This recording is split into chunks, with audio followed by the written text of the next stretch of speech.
Buenos días, hermanos, ¿cómo están? Gracias a Dios, un gusto verlos en esta mañana de domingo. Quiero, antes de iniciar la enseñanza, pues bueno, creo que ya no se dio el anuncio de nuestro campamento de jóvenes y adolescentes, pero ya es este jueves, el jueves de esta semana. Y bueno, nada más para verificar, el día de ayer enviamos al grupo de adolescentes y de jóvenes la lista de enseres personales que tienen que considerar para hacer sus equipajes para el campamento. Entonces, nada más preguntarle a los adolescentes, ¿alguno no ha visto esta lista o no recibió esta lista? Levante ahí su mano. ¿No? ¿Tú no, hija? Ah, ok. ¿Tú sí? Tú no. Ah, ok. Bueno, entonces, ahorita, ¿quién va a dar la clase de adolescentes? Julio. ¿Y Julio ya está arriba? Es el primer adolescente arriba, ¿verdad? Bueno, le podrían informar, Dani, le podrán decir a Julio, por favor, que lea en voz alta, ¿sí? Que dé lectura a la lista de enseres, por favor, Dani. Ahorita con los adolescentes. Sí, gracias. Entonces pueden pasar, muchachos, ya a su salón. Si tienen alguna duda, se la preguntan a su maestro, por favor. Gracias a Dios. Y también, hermanos, informar que iniciamos ya con nuestro nuevo taller. Vamos a iniciar pronto con nuestro nuevo taller, que es el taller de misiones. Ahí está el anuncio. El jueves 20 de agosto, damos inicio a nuestro taller de misiones. Un taller muy importante, hermanos, un taller que va a marcar un parteaguas, un antes, un después en la vida de la congregación, porque vamos a ir viendo poco a poco cómo es que las misiones, el ir más allá de nuestras fronteras culturales, es parte del deseo del corazón de Dios, es lo que Dios quiere, es la forma en que Dios ha diseñado que se propague el mensaje del Evangelio, que las comunidades transculturales, que es una comunidad transcultural, aquella que es diferente al contexto cultural al cual nosotros pertenecemos. Entonces, aquí mismo en Michoacán tenemos comunidades transculturales en la meseta Purépecha, comunidades que se rigen todavía con sus usos, con sus costumbres, que tienen una lengua en particular, que tienen formas de interacción social específicas.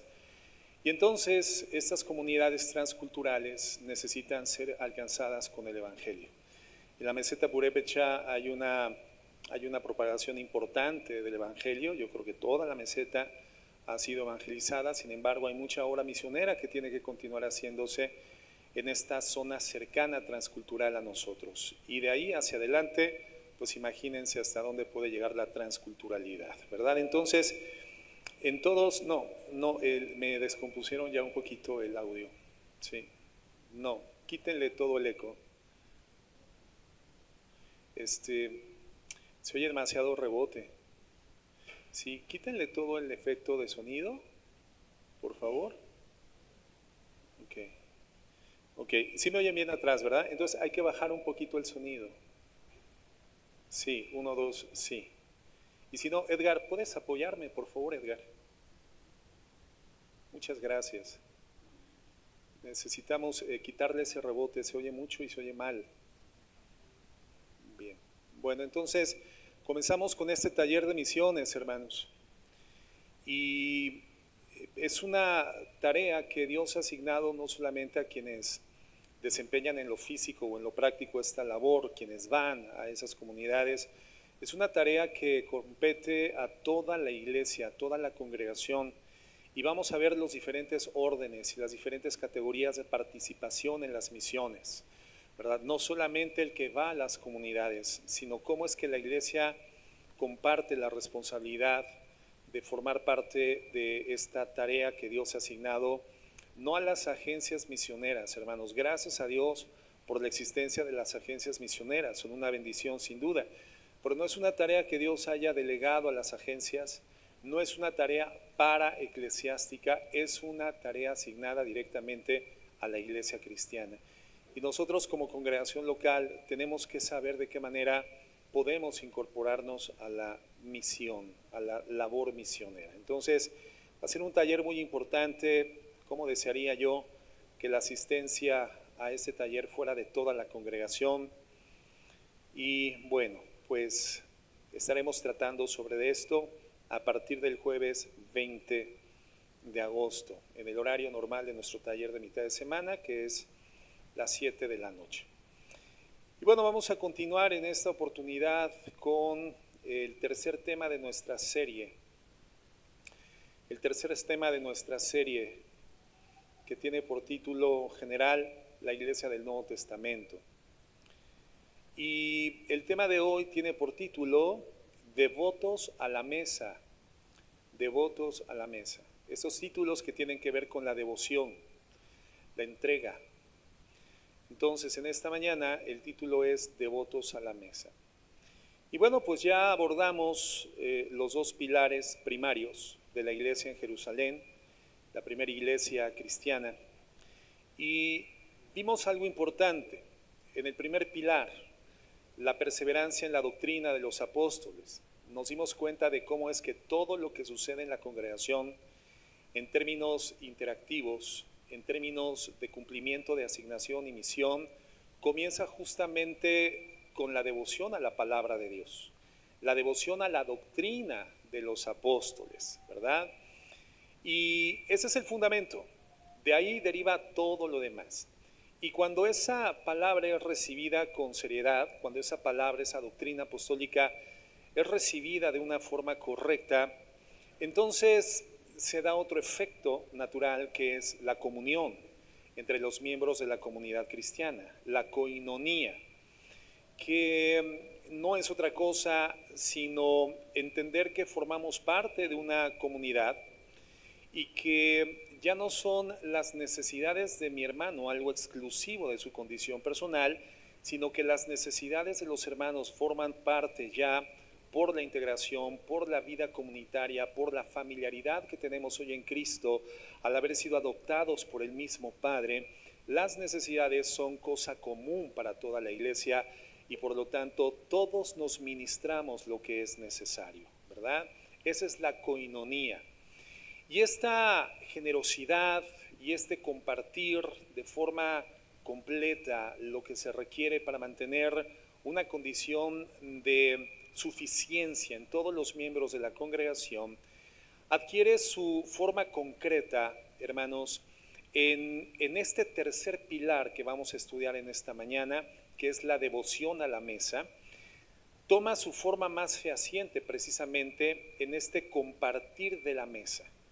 El compartir de la mesa es la manera más tangible y cotidiana en la que el cristianismo del primer siglo, particularmente la iglesia de Jerusalén, nos muestra que podían experimentar esta koinonía, este nivel de comunidad y de comunión. Y es lo que vamos a estudiar con la guía del Espíritu Santo. Así que vamos, por favor, a Hechos capítulo 2, verso 42. Y después vamos a leer el verso 46. Hechos 2, 42.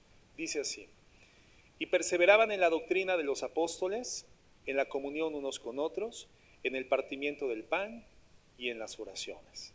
4 pilares, aquí los identificamos de manera perfecta. Doctrina de los apóstoles, comunión unos con otros, partimiento del pan y las oraciones. Y en estas 4 actividades había una perseverancia, una continuidad, había un énfasis, un esfuerzo, una intencionalidad en la iglesia del primer siglo. Y el verso 46 dice: y perseverando unánimes cada día en el templo y partiendo el pan en las casas, comían juntos con alegría y sencillez de corazón. Vamos a orar. Señor, en esta mañana queremos reconocer nuestra necesidad de ti y también, Padre, la condición pecaminosa en la que incidimos o reincidimos, por lo que queremos pedir el auxilio de tu Espíritu Santo. Queremos expresarte nuestro arrepentimiento humilde y sincero, pedirte perdón y tomar la determinación de continuar y perseverar, Señor, en ese camino de justicia y verdad que por tu Espíritu Santo hoy es una realidad en nuestras conciencias y una fuerza vital que nos impele, que nos inclina a vivir de forma santa. Ayúdanos, mi Señor, y que en esta mañana tu palabra haga mella en el corazón, sea iluminado a nuestra conciencia y podamos crecer, Señor, como esa iglesia que tú deseas que refleje al mundo el cristianismo, Señor, que tú legaste a la humanidad por medio de tu sacrificio, por medio de tu resurrección. En el nombre de Jesús, amén y amén. Entonces vemos esta perseverancia de la doctrina, vemos la perseverancia en la comunión y ahora vemos cómo perseveraban también en compartir la mesa. Y entonces la comunión que estudiamos la semana pasada respondió a una pregunta: ¿cómo cuidamos los unos de los otros? ¿No? Fue la pregunta que intentamos contestar. Pero el día de hoy, con este tema sobre la mesa, compartir la mesa, la pregunta que se responde es: ¿con quién nos sentamos a comer? ¿Con quién compartimos la mesa? ¿Y qué importancia tiene el saber con quién compartir la mesa? Y lo vamos a ver en detalle en un momento más. Porque esta no es una pregunta trivial, hermanos. No era una circunstancia, digamos, sin poca monta, sin poco peso, sin poca importancia en aquel entonces. Porque compartir la mesa era en sí mismo una declaración abierta, una declaración pública de a quien se consideraba parte de la familia. Compartir la mesa era algo que por su naturaleza se desarrollaba en un medio ambiente familiar. Por eso entendemos que se menciona el partimiento del pan en el mismo contexto, digamos, en el mismo aliento de perseverar en la doctrina y perseverar en la comunión. La vida conjunta, la vida cotidiana, el pasar el tiempo y pasar las experiencias de la vida de forma compartida, para la iglesia primitiva era una circunstancia habitual. Por lo tanto, sentarse juntos a la mesa a comer era una experiencia visible de que todo lo demás que ellos profesaban creer era una verdad, era una realidad. La forma más tangible, más evidente, más clara de que la profesión de fe en todo su alcance era genuino, se identificaba precisamente cuando compartían cotidianamente la mesa, partían juntos el pan.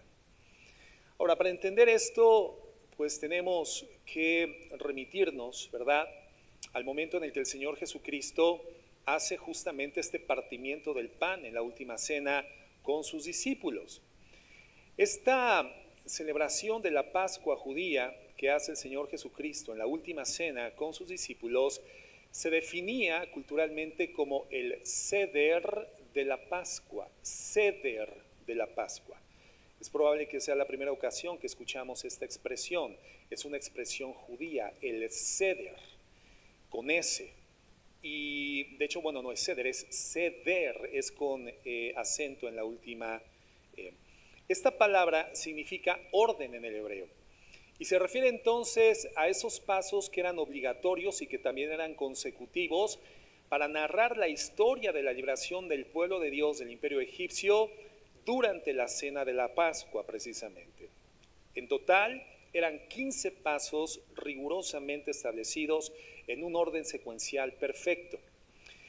La Mishnah, que es un documento que recopila la tradición oral del pueblo de Dios, hermanos, describe este orden que tomó para la época del Señor Jesucristo la celebración de la Cena de la Pascua con 6 elementos o con 6 pasos que eran insubstituibles. De estos 15 que formaban parte de la tradición judía, 6 para la época del Señor Jesucristo eran los más significativos. En primer lugar, la copa de la santificación. Ellos en 4 ocasiones durante la Cena de la Pascua tomaban la copa de vino. Y la primer copa que ellos tomaban era la copa de santificación.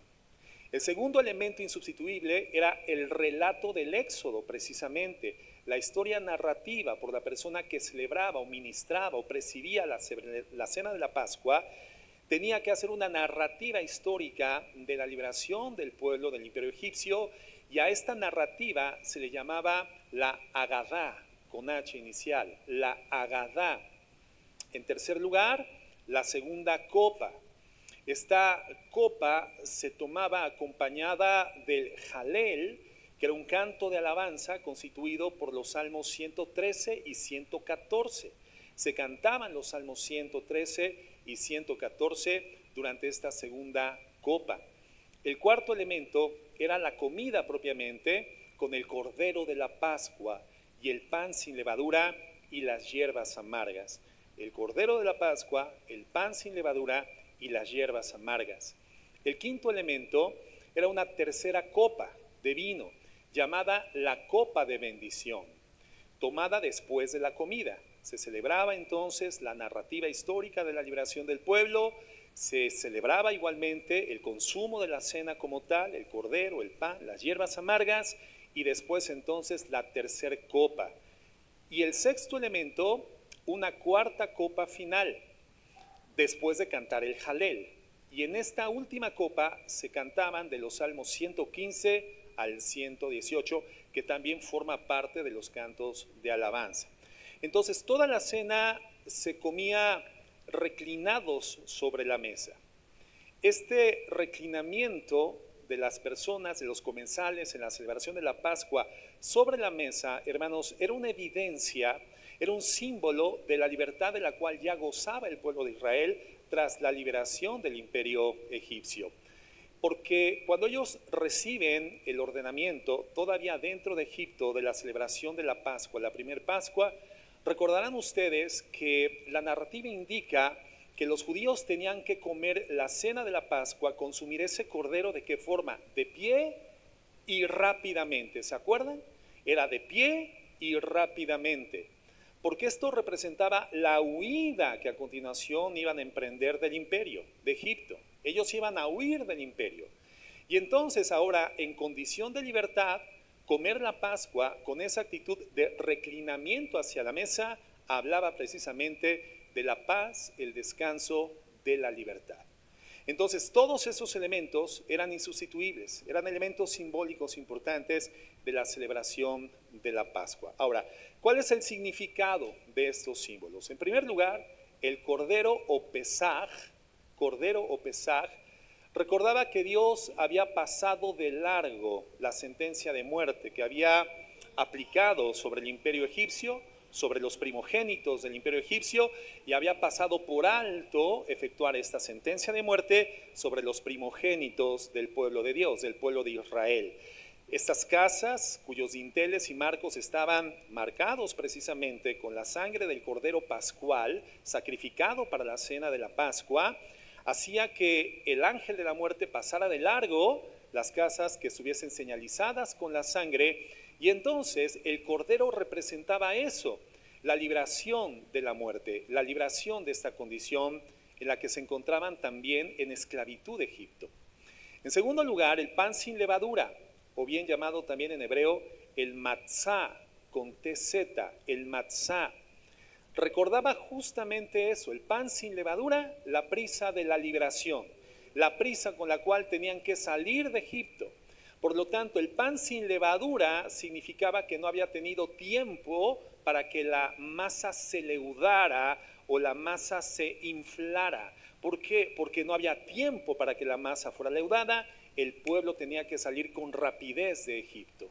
Y en tercer lugar, las hierbas amargas, o bien llamados en hebreo maror, recordaban la amargura de la esclavitud. Y las cuatro copas, hermanos, por su parte, se asociaban tradicionalmente con las cuatro promesas de redención que Dios había dado al pueblo en Éxodo 6, versículos 6 y 7. Una promesa de redención que Dios da al pueblo con cuatro elementos distintivos, y cada una de las copas simboliza esos cuatro elementos distintivos. En Éxodo 6, versos 6 y 7, dice así la Escritura: por tanto, dirás a los hijos de Israel, yo soy Jehová, y yo os sacaré, primer promesa de Dios, yo os sacaré de debajo de las tareas pesadas de Egipto, y os liberaré de su servidumbre, segunda promesa, los iba a sacar, los iba a liberar de la servidumbre, y os redimiré, tercer promesa, con brazo extendido y con juicios grandes. Cuarta promesa, y os tomaré por mi pueblo, y seré vuestro Dios, y vosotros sabéis que yo soy Jehová vuestro Dios, que os sacó de debajo de las tareas pesadas de Egipto. Entonces, las cuatro copas que se tomaban durante la celebración de la cena pascual significaban eso, la promesa de ser sacados, de ser liberados, de ser redimidos y tomados como pueblo de Dios. Entonces, ¿cómo es que el Señor Jesucristo toma este modelo para la celebración de la cena última que Él celebra con sus discípulos? Bueno, entendemos algo importante. El Señor Jesucristo no inventa un rito nuevo desde cero, digámoslo así, sino que toma los elementos ya cargados completamente de este significado cultural, ese significado histórico de la Pascua judía, y lo que hace el Señor Jesucristo es reinterpretarlos a la luz de su propia obra vicaria y expiatoria que tendría efecto horas después de esa última cena. En Lucas 22, 19 vemos lo siguiente. Dice el Señor, o dice la Escritura, y tomó el pan, fíjate, el pan pascual estaba presente en la Santa Cena. ¿Por qué? Porque era una cena pascual, era la celebración de la Pascua. Todos los elementos estaban presentes en la última cena. El Señor Jesucristo los utiliza, pero lo que hace es resignificarlos, les otorga un significado que simbólicamente representaba la entrada al nuevo pacto. Y dice entonces, y tomó el pan y dio gracias y lo partió y les dio diciendo, esto es mi cuerpo. Está redefiniendo el significado del pan a partir de ese momento. Este es mi cuerpo que por vosotros es dado, haced esto en memoria de mí. Entonces Jesucristo toma este pan sin levadura que recordaba la prisa del éxodo y declara que ahora en ese pan se está representando el cuerpo que va a ser entregado por ellos para una liberación superior, una liberación más importante. Con la copa ocurre algo todavía más preciso, porque todo indica que la copa, de las 4 copas que se tomaban durante la Pascua, la copa sobre la cual el Señor Jesucristo pronuncia las palabras de la institución fue la tercera de estas copas del Ceder, hermanos, la copa de bendición, la tercera de las copas. Y el mismo apóstol Pablo en 1 Corintios 10:16, 1 Corintios 10:16, lo denota o lo exalta de manera concreta y descriptiva. Él dice, la copa de bendición que bendecimos no es la comunión de la sangre de Cristo. Entonces vemos en el contexto que la copa o el momento en el que el Señor Jesucristo celebra los símbolos del nuevo pacto, la sangre de la redención, la sangre del perdón de pecados, la sangre del nuevo pacto, en el contexto de la Pascua judía fue la tercera copa, la copa de la bendición. Dice entonces, ¿no es acaso la copa de bendición que bendecimos, no es la comunión de la sangre de Cristo? ¿El pan que partimos no es la comunión del cuerpo de Cristo? Esa copa que en cada Pascua judía celebraba la redención de la esclavitud egipcia, es la que toma el Señor Jesucristo. Fíjate lo que dice Lucas 22:20. Lucas 22:20. De igual manera, después que hubo cenado, tomó la copa diciendo, esta copa es el nuevo pacto en mi sangre. ¿Te das cuenta? Está redefiniendo, resignificando el significado de la copa. Esta copa es el nuevo pacto en mi sangre que por vosotros es derramada. La expresión nuevo pacto, hermanos, no es una expresión circunstancial. Apunta directamente al cumplimiento de una promesa que el pueblo de Dios ya había recibido desde el Antiguo Testamento, en Jeremías 31, 31 al 34. Vamos a leer únicamente el versículo 31, Jeremías 31, 31. Ya había una anunciación profética. El Señor ya había anunciado que habría un cambio de pacto, un pacto nuevo, con mejores promesas y mayores cumplimientos. Y dice el texto, he aquí vienen días, dice Jehová, en los cuales haré nuevo pacto con la casa de Israel y con la casa de Judá. Recuerden que Israel estaba dividido en 2 reinos, el reino del norte, el reino del sur, pero este pacto que celebraría, esta renovación del pacto que haría Dios, se cumplimenta en el Señor Jesucristo y genera una vinculación y una reunificación perfecta y completa, no solamente del pueblo de Dios, sino de todos aquellos que por la fe creyesen posteriormente en el mensaje del Evangelio. Entonces vemos cómo Dios ya había anunciado desde el Antiguo Testamento un nuevo pacto, un pacto diferente al que en primeros términos el Señor celebra en el Sinaí con Israel. ya no estaría escrito en tablas de piedra, dice Jeremías, sino que estaría escrito en las tablas de su corazón. Entonces, cuando se une en esta promesa profética con la copa de la Pascua, Jesús estaba declarando que Él es el cumplimiento de esa profecía. El Señor Jesucristo estaba revelando en esa cena que Él estaba haciendo el cumplimiento de esa profecía del Antiguo Testamento. Entonces, el éxodo de Egipto queda solamente ya como una figura de un éxodo mayor. El éxodo, la salida de Egipto, es una sombra solamente de un éxodo, de una liberación de mayor peso, de mayor importancia y con un efecto de eternidad. El rescate a favor del ser humano, del estado de pecado, por el poder de la sangre del Señor Jesucristo, justamente derramada en la cruz del Calvario, horas después de la celebración de la Pascua. Entonces vemos este trasfondo, cómo explica por qué después de Pentecostés, hermanos, es decir, después de el surgimiento en un solo día de la iglesia cristiana, este partimiento del pan se convirtió en forma muy rápida en una práctica central, distinguible de la nueva forma de comunidad de creyentes, la iglesia cristiana. Entonces vemos que los creyentes del Nuevo Testamento, hermanos, no inventaron una ceremonia desde la nada o desde cero, sino que continuaron, simplemente le dieron ese nuevo significado en Jesucristo de una mesa que ya formaba parte profunda de su identidad como pueblo judío.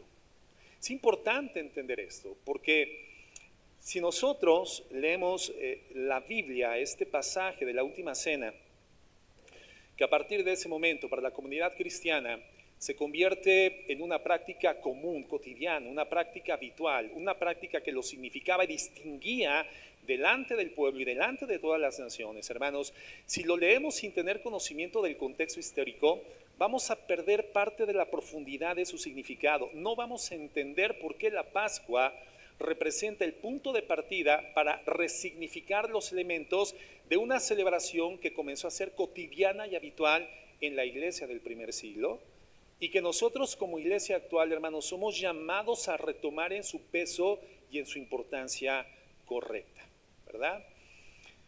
Vemos entonces en este contexto histórico cómo se vivía esta práctica de la iglesia en el primer siglo. Dos escenarios, el templo y la casa.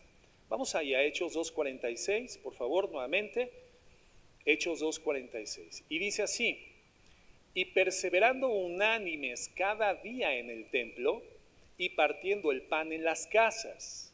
Perseverancia en el templo, partiendo el pan en las casas. ¿Qué hacían? Comían juntos, ¿cómo? Con alegría y sencillez de corazón. Puedes subrayar esos dos conceptos, esos dos términos ahí en tu Biblia, si es que la traes impresa, por favor. Ellos perseveraban unánimes cada día en el templo y partiendo el pan en las casas, comían juntos con alegría y sencillez de corazón. Encontramos de entrada que este compartir el pan en las casas con alegría y sencillez de corazón tiene el mismo contexto de cotidianeidad que tenía la práctica de estar perseverantemente todos los días en el templo. Entonces, era una actividad continua, consuetudinaria, permanente, constante, cotidiana.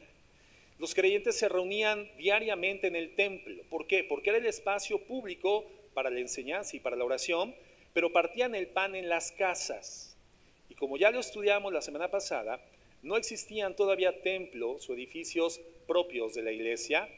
La vida congregacional y comunitaria de los primeros cristianos dependía entonces por completo de los hogares de familias que con recursos suficientes abrían sus casas para alojar a la congregación de cristianos. Y entonces había características en el comedor de estas familias cristianas o judías, ahora cristianas, que correspondía evidentemente a la influencia grecorromana, porque era el imperio grecorromano el que hegemonizaba la cultura y la política en todo el mundo conocido en ese momento. Entonces, el comedor judío era algo muy parecido al típico comedor romano en una casa de cierto tamaño. Tenía una capacidad limitada. normalmente entre 9 y 15 personas reclinadas sobre la mesa. Y eso explica en parte por qué la iglesia de Jerusalén, que tenía, como ya estudiamos igualmente la semana pasada, miles de creyentes, porque recordemos que en la primera disertación pública del Evangelio, ya con la unción del Espíritu Santo de boca del apóstol Pedro, se convierten en ese día, hermanos, más de 3,000 creyentes al cristianismo. Comentábamos que esto pudo haber representado algo así como una crisis humanitaria para poder ahora albergar a todos esos cientos o miles de creyentes que habían permanecido, que no regresaron inmediatamente a sus casas, sino que permanecieron en Jerusalén con el propósito de continuar siendo edificados y enseñados en la doctrina de los apóstoles. A esos cristianos ahora había que albergarlos, había que alimentarlos, había que hacerles parte de la distribución diaria del suministro de alimento y de todo lo necesario para la subsistencia. Entonces vemos cómo las casas, albergando a pequeñas cantidades de cristianos, entretejían una especie de red doméstica en donde en vez de reunirse todo el cristianismo en una sola asamblea, se vinculaban, se entramaban o se entretejían a partir de las casas familiares. Ahorita que yo se los estoy queriendo enseñar o explicar, en mi mente hay una especie de imagen de cómo es que sucedía esto. No sé si en tu mente igualmente está sucediendo, pero ojalá podamos imaginar cómo se entretejía, cómo se iban entramando la vida, la dinámica de la comunidad cristiana, que era muy grande ya en ese primer momento, pero a partir de pequeñas agrupaciones alojadas dentro de las casas, donde fundamentalmente lo que hacían era vivir en coinonía y compartir el pan, partir el pan. Por lo tanto, hermanos, esas mesas familiares rompían jerarquías sociales que correspondían al mundo antiguo. ¿Por qué? Porque en la cultura grecorromana la mesa no era un espacio, digamos, neutral. La posición de cada persona en la mesa, es decir, la posición de cada comensal, el tipo de comida servido, el orden del servicio, reflejaban de manera muy clara cuál era el estatus social de cada persona que estaba en esa mesa. Entonces, comer junto a alguien de otra clase social, tratándole como igual, en ningún sentido era algo normal, hermanos. Cuando comienza a suceder esto dentro de la mesa cristiana, dentro de las casas, entonces representa un gesto social radical, un cambio, una ruptura de jerarquías sociales, un cambio de paradigma. Entonces, en la mesa de estas casas, literalmente podíamos encontrar esclavos con amos, personas libres, judíos, pescadores, galileos, gente de todas las regiones del mundo conocido, hoy conversos a Jesucristo, probablemente personas de alto nivel o jerarquía sociocultural, familias acomodadas de Jerusalén, sentados todos, hermanos, a la misma mesa. Algo que rompe completamente con el status quo o la forma de entender la convivencia colectiva. Entonces hablamos de un nivel nuevamente de identidad en Cristo. Las diferencias pierden sentido o se desdibujan ante este vínculo de identidad que compartían todos sin importar edad, trascendencia histórica, cultural, idiosincrasia, formación académica, nivel económico, social, proyección cultural. Nada de esto conserva importancia ante el vínculo primario que ahora les unía y les hacía uno delante de Dios, que era justamente la redención en Cristo. El amor cristiano, en una condición de igualdad espiritual perfecta delante de Dios. Algo absolutamente extraño para la época. Y todo, hermano, todo dentro de un contexto que nos deja ver el libro de los Hechos, compartiendo el pan con alegría y sencillez de corazón. Alegría y sencillez de corazón. Más adelante, en 1 Corintios 11:20, hay un exhorto del apóstol Pablo a la iglesia de Corinto, precisamente porque este sentir de comunidad, de igualdad, de identidad en Cristo, vinculados en el vínculo perfecto e indestructible del amor, lamentablemente comienza a diluirse y el mundo comienza a permear nuevamente la práctica de la cena del Señor o el compartir el pan, el partimiento del pan en la mesa de Corinto. Y entonces les dice en 1 Corintios 11:20, cuando pues os reunís vosotros, esto no es comer la cena del Señor, porque al comer cada uno se adelanta a tomar su propia cena y uno tiene hambre y el otro se embriaga. ¿Nos damos cuenta? Había habido en Corinto una especie de retorno a la cultura grecorromana, a los principios socioculturales de esa cultura, que era totalmente diferente y disidente a los nuevos principios de una comunidad transformada en su corazón por el poder del Evangelio. Contamos con un testimonio externo al Nuevo Testamento, a estas testimoniales externas, es decir, que no forman parte de la Biblia, se le llaman evidencias externas, hermanos. Este testimonio externo al Nuevo Testamento, muy valioso en la práctica, que es una carta que escribe el gobernador romano Plinio el Joven. Así se llamaba este gobernador romano, Plinio el Joven. Además es un historiador, y él escribe al emperador Trajano o Trayano, por ahí del año 112 después de Jesucristo. Fíjate cuántos años habían pasado, 112 años después de Jesucristo, unas décadas después de lo que había sucedido en Hechos 2 y que estamos estudiando. Plinio, hermanos, era gobernador de la provincia de Bitinia. Y en entonces estaba investigando las formas y las costumbres de los cristianos de esa región, porque había un ordenamiento del imperio que lo hiciera, que los investigara y que les presentara una bitácora, una narrativa de lo que él había logrado identificar. Y entonces él describe las costumbres de los cristianos, fíjate, 112 años después de Cristo, de la siguiente forma. Él dice, los cristianos se reunían en un día fijo, antes del amanecer. Cantaban un himno a Cristo como a un Dios. Se comprometían bajo juramento a no cometer robo, a no cometer adulterio ni fraude. Y luego se separaban y volvían a reunirse para tomar alimento, pero un alimento ordinario e inofensivo. Entonces, hay algo notable, hermanos, en este testimonio, y es justamente que proviene de una fuente externa. Proviene de una persona que era totalmente distante a la fe cristiana, un funcionario romano, escribiendo al emperador con fines meramente administrativos. No era un creyente, sin embargo, él está confirmando para el año 112 después de Cristo que en una provincia lejana de Jerusalén, hermanos, lo que actualmente es Turquía, el mismo patrón del libro de los Hechos, descrito en el libro de los Hechos, se celebraba todavía en ese momento. Una reunión de enseñanza, una reunión de adoración, seguida de una comida compartida en la comunidad cristiana. Y eso nos indica que el partimiento del pan, hermanos, no fue una práctica exclusiva y pasajera de la iglesia en Jerusalén, no. Solamente para los primeros meses o los primeros años de la fe cristiana, no, es un patrón, es algo cortado por la misma tijera, es algo que conduce a la misma línea, al mismo objetivo, es algo que conlleva desde el origen el mismo propósito, hermano, y que se extiende y que sostiene por generaciones la forma de vida comunitaria de la iglesia cristiana. En todo el imperio romano, hermanos, y después de la caída del imperio romano, vemos este partimiento del pan, este compartir los alimentos como un elemento distintivo de la iglesia de todos los tiempos.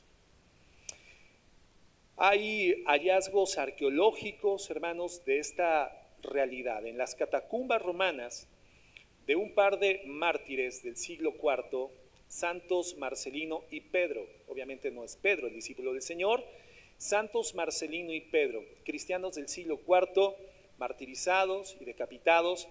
Hay una pintura afuera de sus sepulcros que es conocida como el factio panis, que significa el partimiento del pan, y representa un grupo de creyentes reclinados en la mesa en el momento de partir el pan.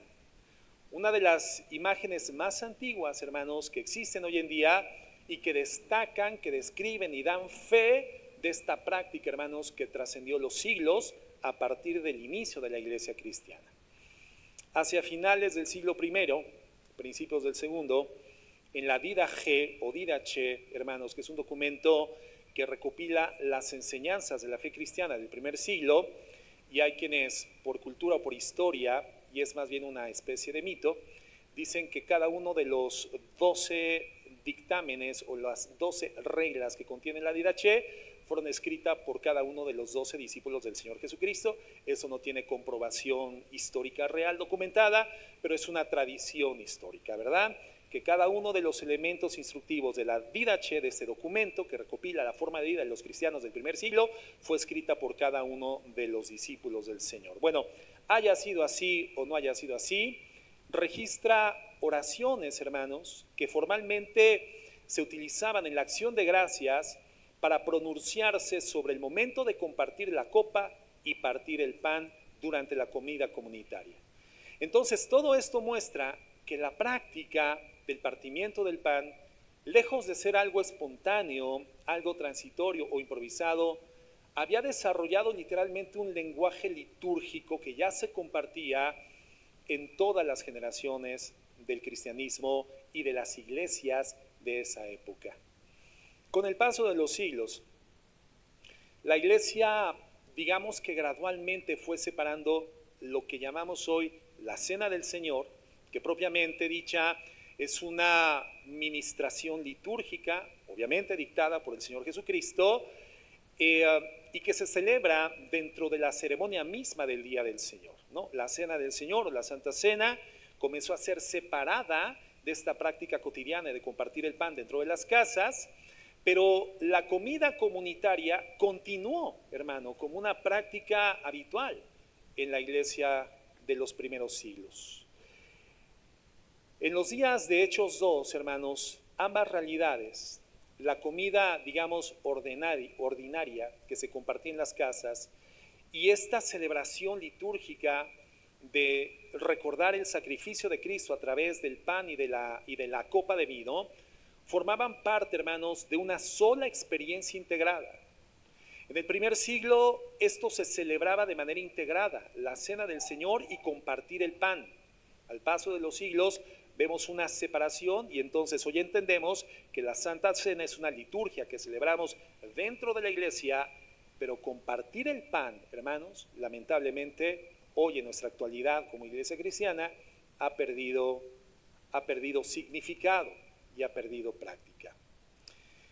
Creo que tiene importancia notar que Hechos 2:46 entonces, hermanos, no habla exclusivamente de la Cena del Señor en un sentido estrictamente congregacional o sacramental. El texto nos describe algo más amplio, es algo más grande. Creyentes que comían juntos a diario en las casas, con alegría y sencillez de corazón, es decir, el partimiento del pan, e incluía el recuerdo especial del sacrificio del Señor Jesucristo también, compartían la comida de todos los días en compañía de los hermanos, y ambas cosas se vinculaban en una sola acción. Era la combinación de lo sagrado y lo cotidiano. Lo sagrado y lo cotidiano. Ellos recordaban al unirse, al juntarse en las casas y partir el pan, recordaban cuando compartían la comida, la sangre y el cuerpo de Jesucristo. Entonces no había una diferencia entre lo sagrado y lo cotidiano. Estaba amalgamado, estaban entretejidas las prácticas, porque para la iglesia primitiva no existía una separación entre la vida espiritual y la vida diaria. No había una diferencia, hermano, entre la vida espiritual y la vida secular. Hoy, lamentablemente para nosotros, hermanos, como lo hemos comentado, hemos secularizado lo que es espiritual. Nosotros somos llamados a vivir una vida espiritual dentro de la iglesia, en las celebraciones, en las actividades litúrgicas, en las actividades que se agendan de manera habitual dentro de la actividad congregacional, pero nuestra vida espiritual no se reduce a las cuatro paredes de la iglesia, hermano, ni a una hora los domingos que nos reunimos. La vida espiritual para nosotros es permanente. No hay tal cosa para un cristiano como vida secular. La vida secular, hermano, es un concepto que hemos adoptado también como creyentes, que nos da cierto rango, cierto espacio para dejar en la casa o en la iglesia la práctica tradicional de la vida de fe, de la vida cristiana, la manifestación abierta y plena de una transformación de corazón que hoy debe de tener una manifestación en todos los escenarios de nuestra vida. Porque hoy, ¿qué es lo que somos por la redención? Somos real sacerdocio, hermanos. Somos una nación santa, un pueblo adquirido por Dios a precio de sangre con el propósito de estar donde estemos y haciendo lo que hagamos, anunciemos las virtudes de aquel que nos llamó de las tinieblas a la luz admirable. Y esta realidad, hermano, en que todo era espiritual y nada se había secularizado, era una forma cotidiana habitual de vida para el cristianismo de Jerusalén en el primer siglo. Y uno de los elementos que hacía que no se generara esta división o no hubiera una bipartición en el estilo de vida del cristiano, algo en el hogar, algo en la iglesia y otra cosa en el mundo, era justamente la celebración del partimiento del pan, y en el partimiento del pan el recordatorio de los símbolos del cuerpo y la sangre del Señor Jesucristo. No había divisiones tajantes como las hay para nosotros, ¿no? Y lamentablemente esto es algo que nosotros, yendo a la historia, viendo cómo estos principios, hermanos, regían la forma de vida de la iglesia durante los primeros siglos, es mucho más útil replantearlos nuevamente para nosotros a fin de que podamos constituir un estilo de vida cristiano que nos identifique como tales todo el tiempo, donde quiera que estemos.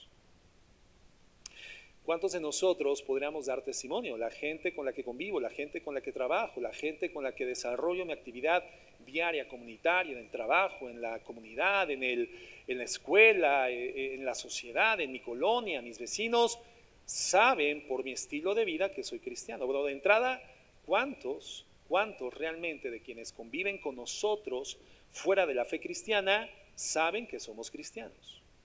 ¿Y cuántos realmente podrían dar testimonio de que la forma en la cual hacemos lo que hacemos, trabajamos, estudiamos, comerciamos, vendemos, consumimos, compramos, caminamos en la calle, es una forma tan distinguible, tan diferente, que llama la atención del mundo y genera en el mundo el interés de saber por qué somos diferentes?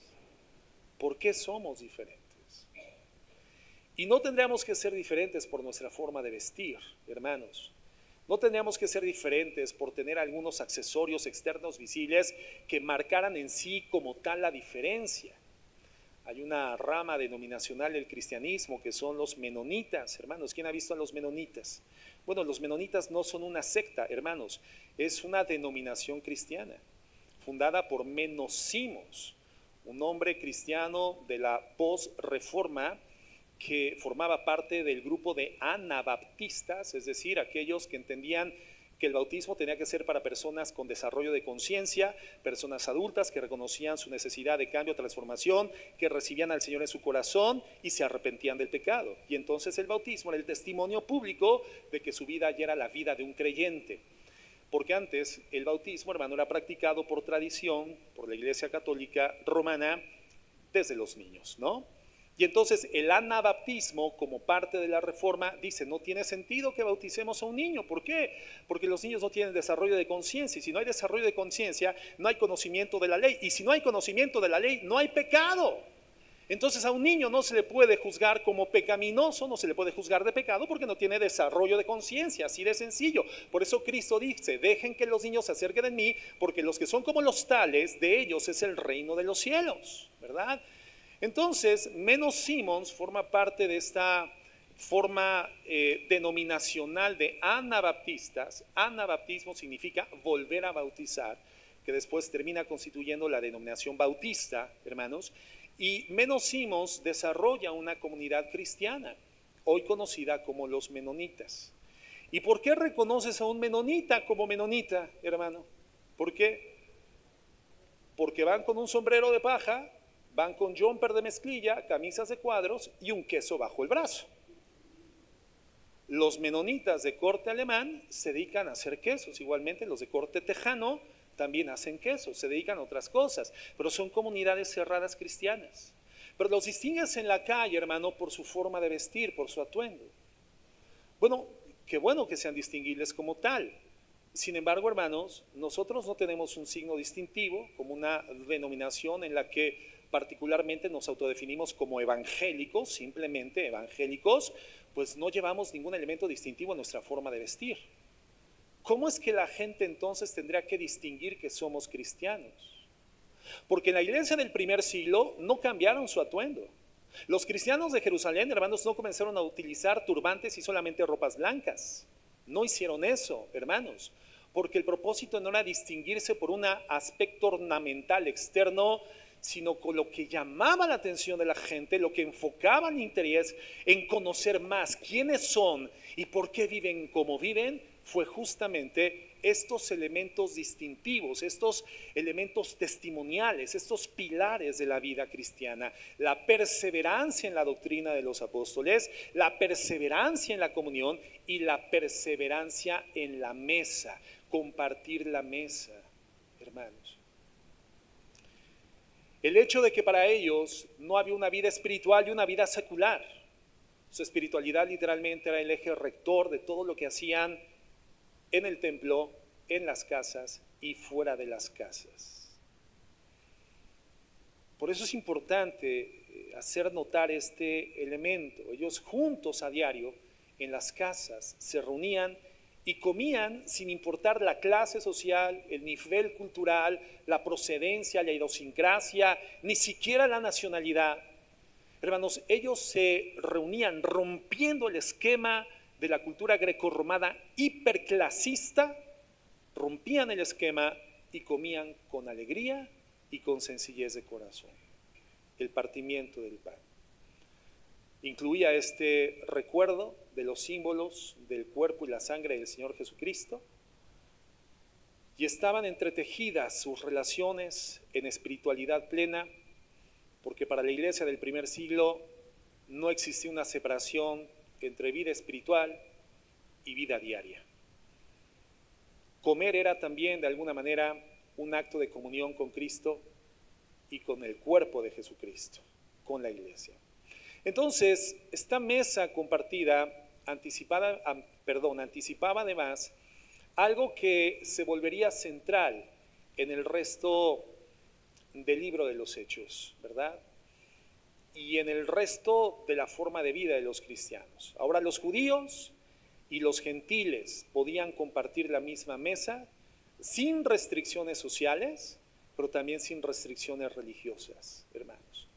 La mesa, desde el principio entonces, digámoslo así, fue el terreno, fue el lugar donde el evangelio probaba si realmente derribaba las divisiones humanas o si solamente era una forma teórica o ideológica de vida. Ese fue el peso de compartir la mesa, hermanos. Ustedes recuerdan cómo Pedro tiene que ser iluminado por el Señor con esta visión de los lienzos que en aquella azotea él veía cómo descendían del cielo con todos los animales, y la voz del Señor que le decía a Pedro: mata y come. ¿Cómo he de comer, Señor? Jamás he probado un alimento inmundo. Y 3 veces tiene esta visión, le dice el Señor: no llames inmundo lo que ha sido santificado con mi sangre. Y cuando baja de la azotea después de esta visión extraordinaria, le espera una comitiva, hermanos, de personas inconversas, invitándolo a que fuera con Cornelio, un centurión romano, un pecador, un pagano, un incircunciso, para recibir el mensaje del evangelio, donde después, cuando lo predica Pedro, ve como la evidencia del descenso del Espíritu Santo se manifiesta también en Cornelio y los que estaban en su casa. Y entonces para Pedro es clara la visión: lo que Dios ha purificado, literalmente ha vinculado una unidad, una forma de identidad, una forma de unidad que hasta ese momento no era conocido. Y entonces Pedro tiene después que subir a Jerusalén, y también Pablo, y también Bernabé, y Jacobo, y los discípulos del Señor, con el propósito de en ese primer concilio establecer que ya no habría diferencia entre judíos y gentiles, todos formarían parte de la misma comunidad. Y no así tendrían los gentiles que asumir las cargas pesadas de la doctrina judía, sino solamente abstenerse de fornicación, de sangre, de ahogado y de lo sacrificado a los ídolos. Una comunidad integrada en el vínculo del amor por el poder de redención y transformación del evangelio de la gracia. Ya no había, hermanos, divisiones humanas, y la mesa, el partimiento cotidiano del pan, fue el escenario más patente, más visible de que esas distancias culturales y religiosas literalmente habían venido al piso. Qué hermoso sentir de igualdad, qué hermoso sentir de identidad, donde el punto vinculante y de la identidad era establecida por creer en el mismo Señor, en el mismo Dios, el mismo bautismo, la misma fe, redimidos por la misma sangre, libertados por el mismo sacrificio, reconciliados con el mismo Padre. Por lo tanto, podían llamarse entre ellos hermanos. Qué hermosa forma de vida, sin distinciones de ningún estilo, religioso o social. En muchas congregaciones actuales, compartir una comida se percibe como una actividad social, hermanos, meramente social, secundaria, frente a lo verdaderamente espiritual, ¿no? ¿Qué es lo que consideramos espiritual en la comunidad cristiana? Bueno, el culto, ¿verdad?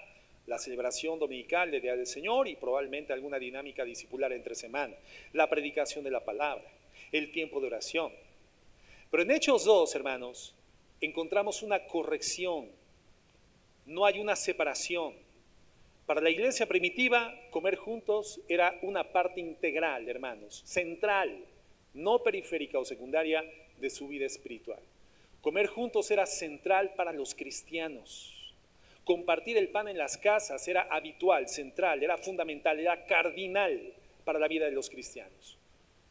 Una congregación que solamente se reúne para el culto dominical, el servicio formal dominical, pero que rara vez comparte la mesa fuera del culto, entonces está perdiendo gravemente una dimensión bíblica real, que es la comunión, hermanos, que es la coinonía.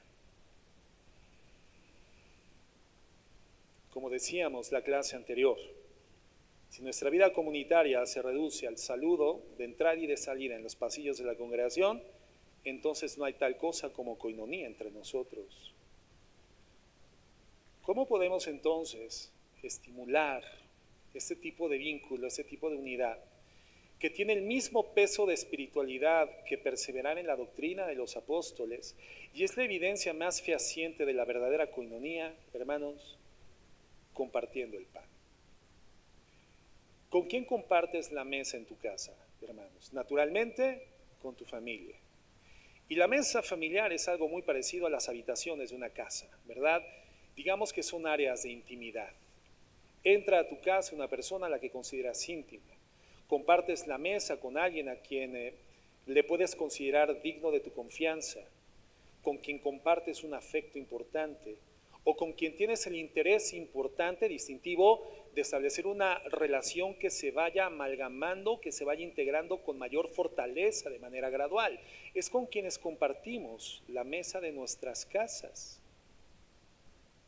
¿Por qué entonces cerrar la mesa de nuestras casas a un grupo selecto, un grupo reducido de personas, cuando la comunidad cristiana apertura y derriba los elementos distintivos de clase social, de idiosincrasia, de cultura, de procedencia, de nacionalidad, y nos vincula en el vínculo del amor, en una condición de perfecta igualdad e identidad en Jesucristo?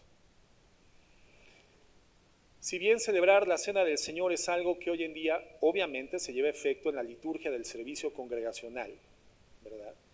La Cena del Señor es algo que celebramos dentro del rito congregacional o la liturgia congregacional. Este patrón de partir el pan en las casas nos recuerda que buena parte de la vida cristiana más profunda no está ocurriendo aquí dentro del lugar de reunión, del templo, del local congregacional, sino dentro de los hogares, dentro de las casas. Grupos pequeños, hermanos, que comen juntos regularmente.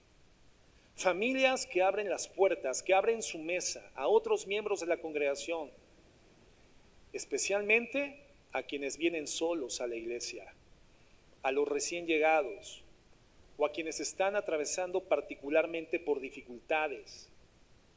Quienes hacen esto, hermanos, están recuperando algo que es esencialmente bíblico para la vida de la iglesia, no simplemente una práctica de grupo social.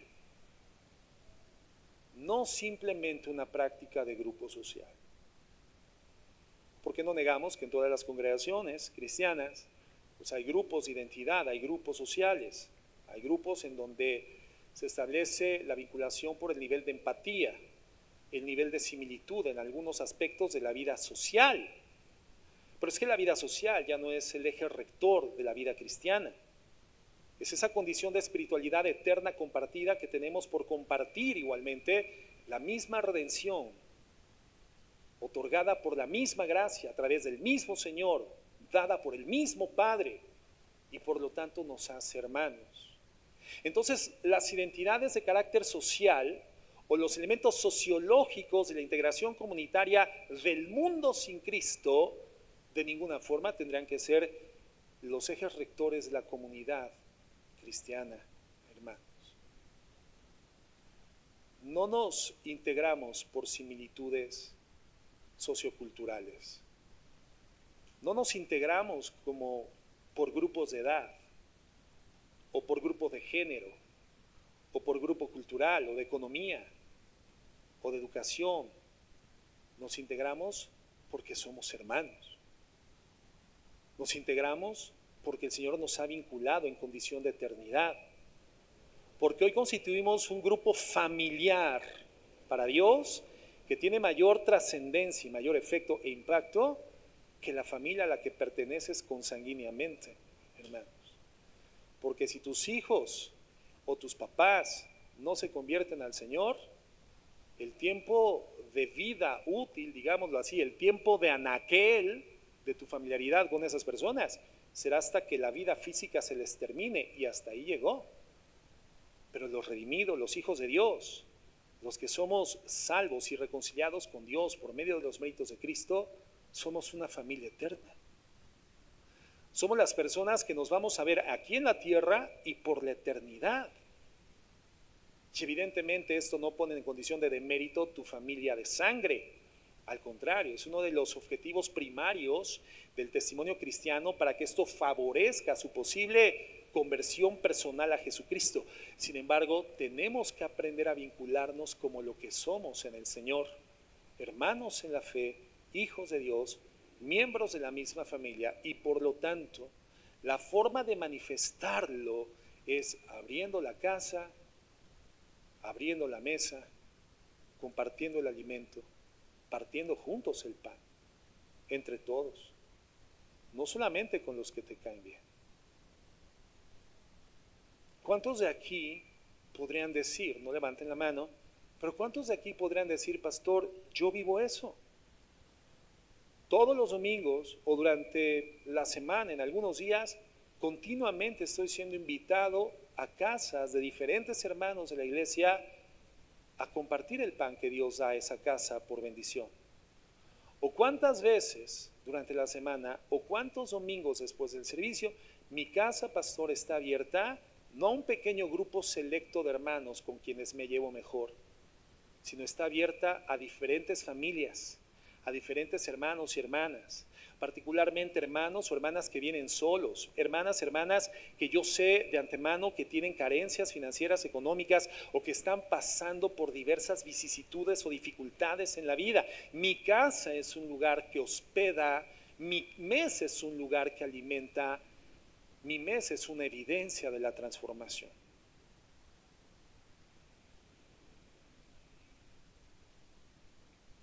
Así como la mesa de la iglesia primitiva desafiaba a esas jerarquías del mundo grecorromano, nuestras mesas de hoy tendrían que desafiar las divisiones de nuestra propia cultura, las divisiones que se dan por sentado en nuestra propia cultura.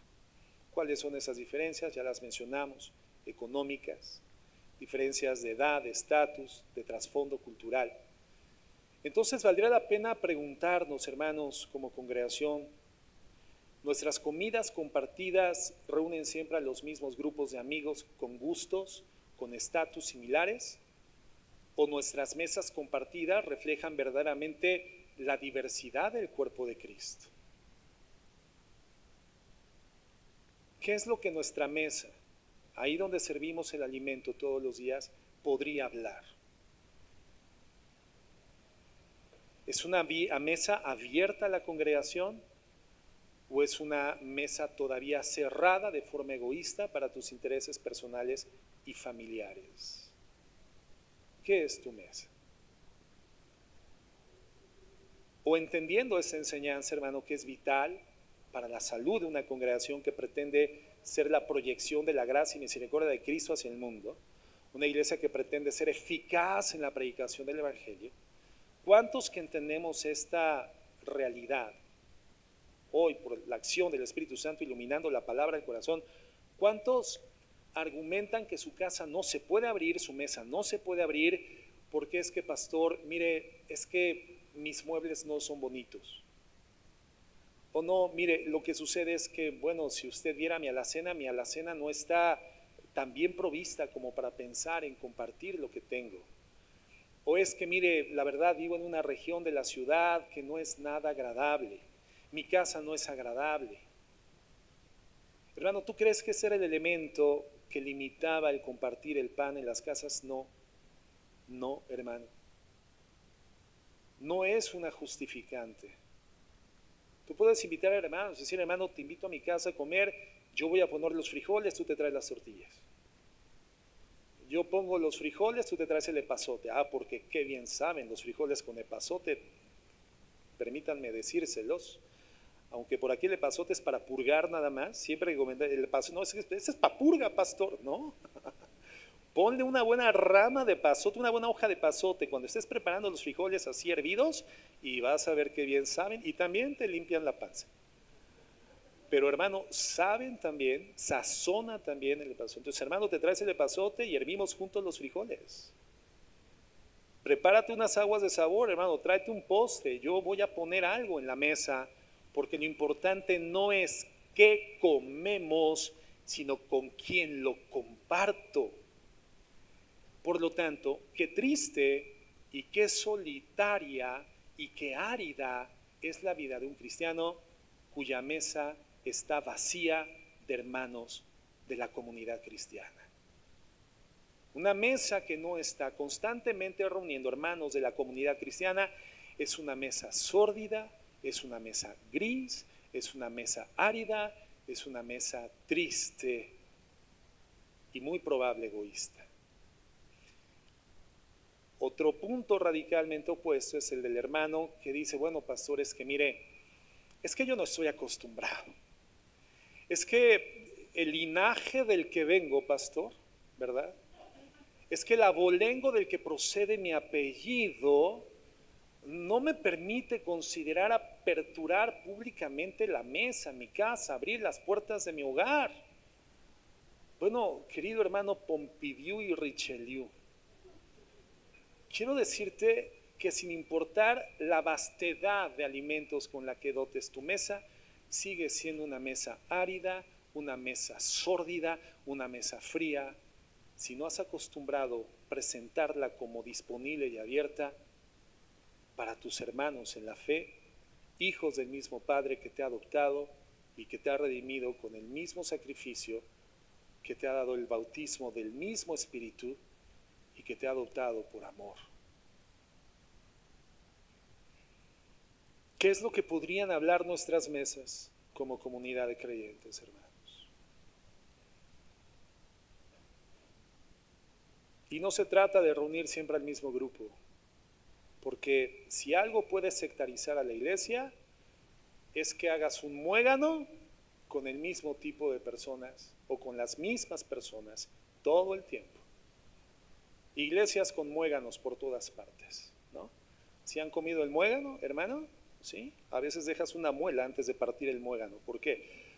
Porque el nivel de solidez que genera el azúcar derretido y después solidificado en el muégano es durísimo. Hay grupos muéganos en las iglesias que necesitas cincel y martillo para dividirlos y que aprendan a convivir abiertamente. Nosotros no deberíamos de ser una congregación de muéganos, hermanos, porque de antemano como pastor yo sé que hay grupos que acostumbran reunirse en sus casas habitualmente, pero siempre son los mismos. Ya se hicieron muéganos, ya se endurecieron y ya dejaron de ser bendición para la comunidad. Ya no son bendición para la comunidad, ya se cerraron y se comienzan a convertir en pequeños petits comités, en pequeños grupos, en pequeñas clases, en pequeñas jerarquías. Y eso, hermano, divide a una congregación, la sectariza. Somos llamados a aperturar la mesa de la misma forma en la que lo hacía la iglesia del primer siglo, hermanos. Somos llamados a eso. Abiertos, que la mesa refleje verdaderamente la diversidad que hay en el cuerpo de nuestro Señor Jesucristo. Entonces, como vimos, la iglesia primitiva no esperaba tajantemente que se viese una división entre lo espiritual y lo secular. No. La cena compartida, la comida compartida de forma ordinaria, de manera cotidiana, hacía que esta comunidad verdaderamente fuera distinguida por su nivel de coinonía, de unidad y de amor. Más adelante, estas prácticas, hermanos, de unidad cristiana, ¿recuerdan ustedes cómo comenzaron a ser llamadas culturalmente? Eran las reuniones ágapes. ¿Qué significa ágape? Amor. Amor. Eso significa ágape, hermano. Amor. Entonces, culturalmente, sociológicamente, o socialmente, perdón, comenzaron a ser distinguidas como los ágapes o las ágapes de los cristianos, reuniones de amor, donde compartían el pan. Entonces, algo que no vamos a dejar jamás en la iglesia va a ser la celebración de la Santa Cena como un elemento litúrgico que nos permite rememorar el sacrificio de Cristo, su cuerpo, su sangre, en esos símbolos. Pero deberíamos de recuperar la convicción de una comida sencilla compartida entre los hermanos. Una carne asada después de la reunión del domingo, una cena en casa de un anciano de la congregación, un anciano de la iglesia. De los ancianos o ancianas que vienen solos, hermano, hermana, voy a llevar alimento a su casa. ¿Cuándo me recibe? Quiero llevar comida que podamos compartir en su casa, en su mesa. Y después lo voy a invitar a la mía. Compartir un café entre 2 o 3 familias. Hermanos, eso no es menos espiritual que una reunión formal. Es parte del mismo llamado a partir el pan con alegría y con sencillez de corazón. Es hacer lo que hizo la primera congregación cristiana, y que si bien el método puede cambiar, el principio es eterno, el principio permanece, y el principio estructura una iglesia que verdaderamente refleja a Cristo, que verdaderamente puede ser llamada cristiana, y que entonces, de acuerdo al Señor, edificado sobre el fundamento de la fe, las puertas del infierno, las puertas del Hades no pueden prevalecer en contra de ella. La iglesia indestructible, la congregación indestructible es la que Jesucristo edifica. Y las congregaciones que Cristo edifica tienen estos elementos, esos principios distintivos. Perseverancia en la doctrina de los apóstoles, perseverancia en la coinonía, la comunión, y perseverancia en partir juntos constantemente el pan. La iglesia de Jerusalén no consideraba que comer juntos fuera un añadido alternativo u opcional a su vida espiritual. No, junto con la doctrina, la comunión y la oración, literalmente era lo que definía la iglesia como tal.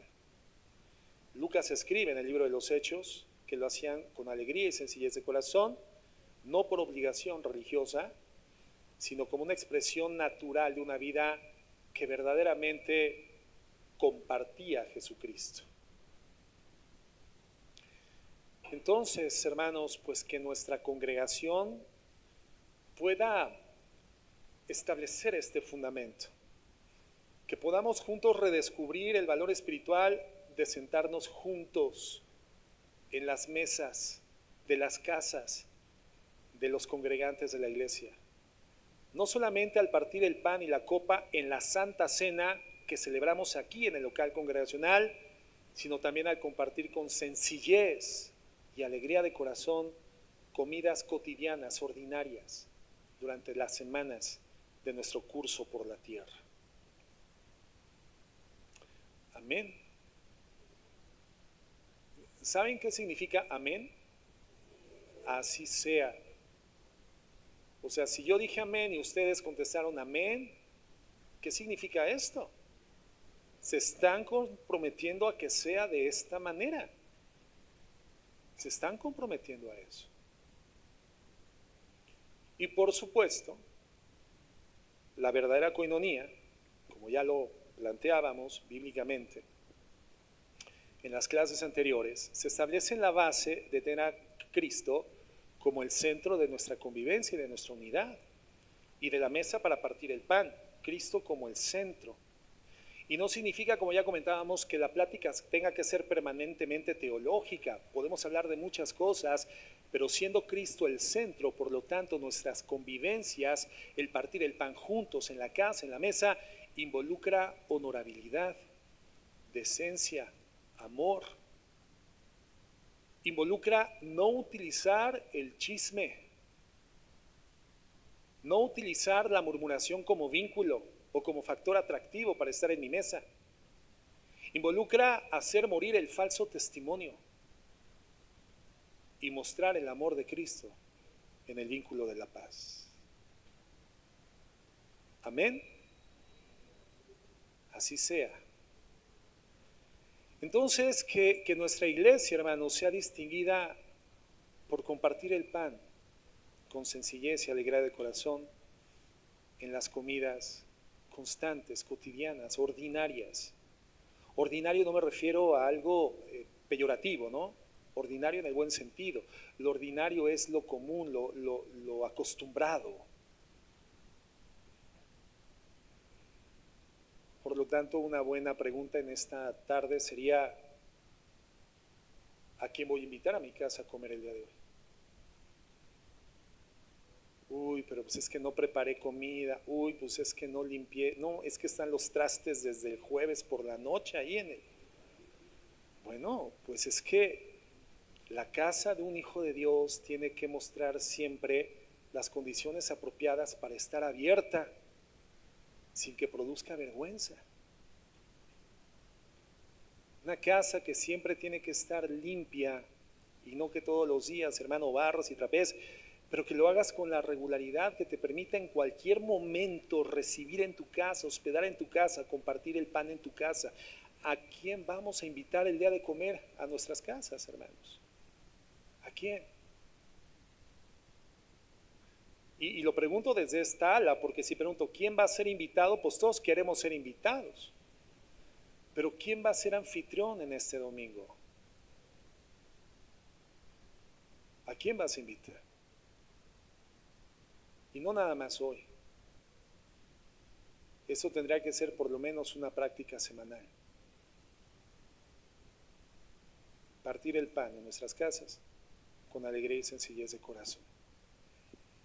Ese es el tipo de iglesia que el Señor fundó. Esos son principios permanentes para la vida de la iglesia. Hay cosas que cambian por cultura.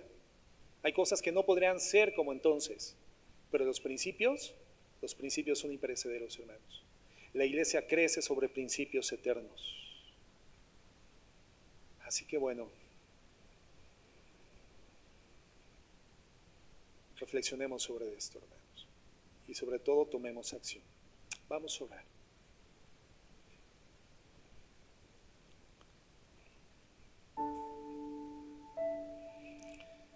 Señor, queremos darte gracias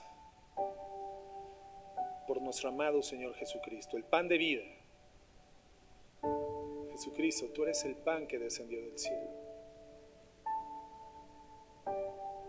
Tú eres el pan que descendió del cielo a fin de entregarte la verdadera comida, Señor, para que nosotros pudiéramos tener algo que se había perdido por el pecado, que es comunión contigo, pero también comunión unos con otros. Señor, perdónanos por las ocasiones, las muchas veces que hemos reducido nuestra vida de la iglesia a una hora, la reunión formal, y porque hemos descuidado la sencilla pero potente práctica de compartir la mesa como hermanos. Señor, en tu palabra están los principios, y por tu Espíritu Santo, Señor, son iluminando nuestra mente y nuestro corazón y transformándonos. Enséñanos, Padre. Enséñanos a abrir nuestras casas como lo hicieron los primeros creyentes. Enséñanos a recibir en nuestra mesa a quien tiene necesidad de compañía, a quien tiene necesidad de tener a alguien cerca que le ame, a quien tiene necesidad de alimento. Enséñanos a que nuestras comidas compartidas den testimonio de la diversidad y de la unidad de tu cuerpo. Señor, que cada ocasión que compartamos, que partamos el pan, ya sea aquí en el local congregacional, Señor, en la Santa Cena, en la Cena del Señor, o en la mesa de nuestras propias casas, recordemos como centro, Señor, de toda mesa, la entrega que tú diste de ti mismo por nosotros. Y eso nos lleve a vivir en gratitud, con alegría y con sencillez de corazón.